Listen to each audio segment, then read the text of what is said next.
হেথায় নিত্য হের পবিত্র ধরিত্রীরে, এই ভারতের মহামানবের সাগর তীরে।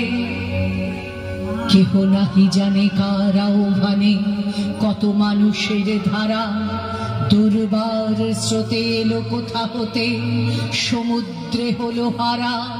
হেথায় আর্য হেথা অনার্য, হেথায় দ্রাবিড় চীন, শক হুন্দল পাঠান মোগল এক দেহে হলো লীন।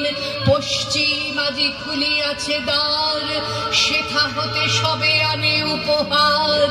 দিবে আর নিবে মিলাবে মিলিবে, যাবে না ফিরে এই ভারতের মহামানবের সাগর তীরে।